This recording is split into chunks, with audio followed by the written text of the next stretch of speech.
Japan has inked joint agreement with U.S. to develop hypersonic missile defense system capable of intercepting hypersonic weapons. The concept of glide phase interceptor is to bring down approaching hypersonic missiles during their most vulnerable, glide phase of flight before they re-enter the atmosphere from space.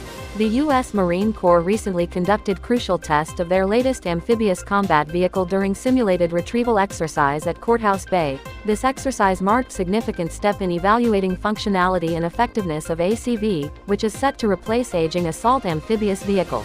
The Indian Army has introduced an innovative Hexacopter drone that can be mounted with a machine gun to support combat operations. With flight endurance of up to 45 minutes, it features advanced target detection and classification algorithms, which aid in carrying out precision strikes.